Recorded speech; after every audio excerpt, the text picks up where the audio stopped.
In March 1944, an American infantryman stepped off a landing craft at Anzio. He wore model M1943 combat boots issued 6 months earlier. Full-grain leather, Goodyear welt construction. He marched through Italian mud, up mountains, and across rivers. 400 miles over 6 months. In September, the same boots had the sole worn and the leather scuffed. He took them to a cobbler, got them resoled, and wore them 10 more years. Today you bought $200 Merrell boots at REI. They looked great and felt comfortable. Advanced materials, technical construction. 6 months later, the sole separated, the glue failed, and the mesh tore. Unrepairable. You threw them away. One generation marched across continents in boots that lasted decades. Yours fall apart in one season. What's going on here? The problem is not the leather. It is the glue holding your boots together. That cemented construction sabotages durability. Ever had expensive boots fall apart after months?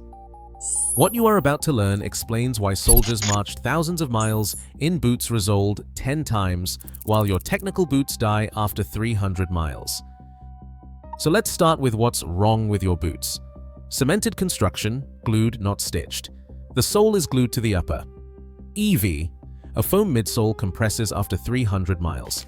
Synthetic uppers, nylon and mesh, tear easily. They cannot be resoled, and resoling would destroy the upper. Made overseas with minimal quality control and built for shelf appeal over durability. They often last 6 to 12 months. Selling for $200, these are effectively disposable. There are 8 major failures in your technical boots. You hike, the sole flexes, the glue weakens, and the upper separates from the sole. The mesh tears, the EVA midsole compresses flat, so there is no cushioning. No cobbler can repair glued construction. These become throwaway boots. You paid $200 for boots designed to fail. Compare that to World War II. Soldiers needed boots that lasted. European theater, North Africa, Pacific. 15 to 20 miles daily, carrying 60-pound packs. Mud, snow, desert, jungle. Boot failure meant injury, frostbite, even death.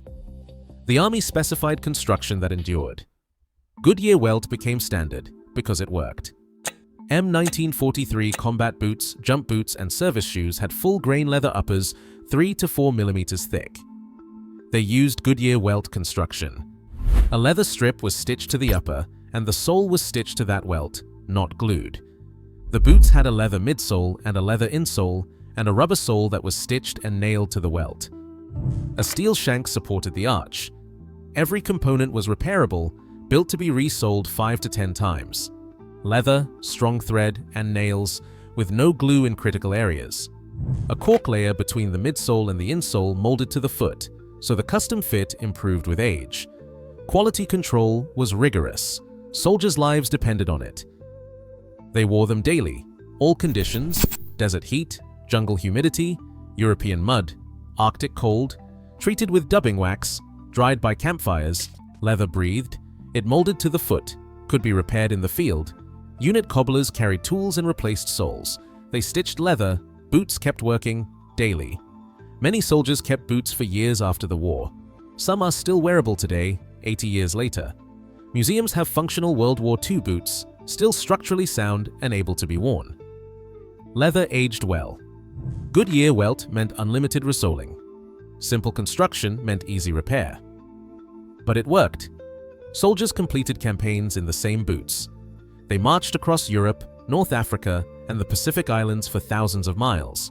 Boots remained functional. They could be passed down or resold indefinitely.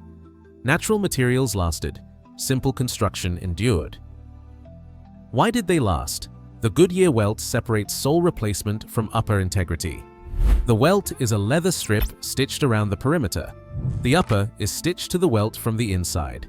The sole is stitched to the welt from the outside. That creates a watertight seal.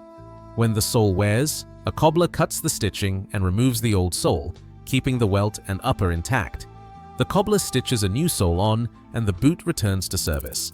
The process is repeatable 5 to 10 times. Welty.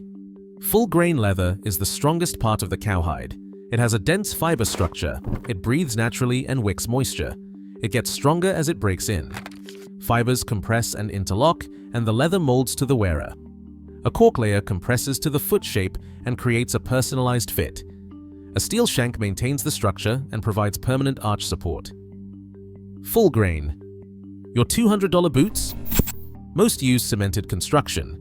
The sole is glued to a synthetic upper with an EVA foam midsole. Lightweight, but temporary. The EVA compresses permanently after about 300 miles and loses cushioning, and it cannot recover. Mesh panels tear easily. Synthetic materials do not breathe, they trap moisture, and they do not mold to the foot. They cannot be resoled. The glue bond holds until it fails. No cobbler can repair them. You throw away the entire boot and buy a new pair. That is planned obsolescence. But here is where it gets disturbing. World War II construction was methodical. Cut full-grain leather. Stitch upper components. Attach the welt with stitching. Stitch the sole to the welt. Add nails at stress points. Insert cork. Add a steel shank.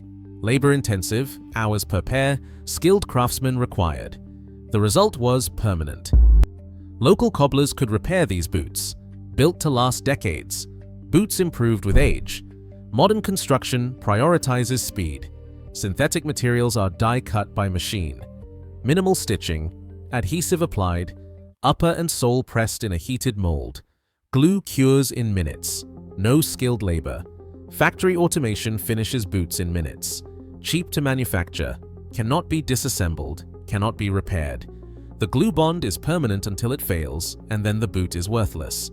Designed to need replacement. Designed to fail on schedule. So what happened? How did we go from boots that lasted decades to boots that die in one season? It was 1945 and the war was over. Soldiers came home in combat boots. Civilian boots were still Goodyear welted, Red Wing, whites, Wesco, full-grain leather, stitched construction. Boots lasted 10 to 20 years. Local cobblers were everywhere and could resole any boot. Quality was normal, expensive, but worth it. The 1950s arrived. Adhesive technology improved. Companies realized gluing was faster than stitching. Minutes, not hours. Unskilled labor could do the work. Profit margins increased. Lower prices attracted buyers, but quality declined. Cheaper glued lines appeared, marketed as modern and progress. Consumers did not understand the difference. The 1960s brought offshore manufacturing. Labor costs dropped. Quality control declined. Glued construction became standard. Goodyear welt was seen as old-fashioned. Synthetic materials replaced leather. Lighter and cheaper, marketed as improvement, but durability was sacrificed. Boots lasted 5 years, not 20, and it got worse. The 1970s and 80s pushed the lightweight revolution. The hiking boom introduced EVA midsoles. They compressed permanently. Mesh panels were added and tore more easily. Marketing emphasized weight over durability. Ounces mattered more than years. Goodyear welt was labeled outdated. Modern hikers wanted light and expected to replace boots, but it did not stop there. The 1990s and the 2000s brought an outdoor industry explosion. REI, Cabela's, Bass Pro dominated. Boots became fashion with seasonal models. Glued construction became universal. $200 to $300 became normal despite cheaper construction. Marketing convinced consumers that synthetics were superior. Gore-Tex was added. Vibram soles were used, but still glued. 6 to 12 months became accepted. The 2010s cemented a disposable culture. Traditional makers were nearly extinct. Whites, Nicks, Wesco became expensive, $400 to $600 for a pair. Mass-market boots were glued with a one-season lifespan. Consumers accepted yearly replacement. Landfills filled. The industry became profitable. The timeline matches exactly. In the 1940s, soldiers marched thousands of miles in boots that lasted decades. In the 2020s, you walk 300 miles and your boots fail. When your boots fell apart, they blamed you. They said you were too hard on gear. You needed the premium model, still glued, leather outdated. Synthetics better, modern, more advanced. Their solution was simple. Buy new boots yearly. Accept that lifespan. Buy care products that will not fix the glue. Buy technical models for $300. They still fail. Spend $200 each year. Fill landfills. The cycle continues. They did not tell you that Goodyear welt lasts decades. They did not tell you leather strengthens with age. They did not tell you glued soles fail regardless of care. They did not tell you they stopped durable construction for profit. They did not tell you traditional construction is still available. They did not tell you boots were designed to fail. You are not hard on boots. Boots are designed to fall apart. So what do? First, buy Goodyear welted boots like White's, Nick's, Wesco, Dana Heritage, and Red Wing Heritage. They cost $300 to $600, but they can last decades. They can be resoled 5 to 10 times. Resoling typically costs $150. Compare that to $200 a year for disposable boots. One quality pair can last 20 years compared to buying 10 disposable pairs. Second, learn to identify welt construction. Look for visible stitching around the sole and a welt strip between the upper and the sole. Research construction methods and verify an actual Goodyear welt. Third, find a cobbler before you need one. Locate someone who can resole welted boots.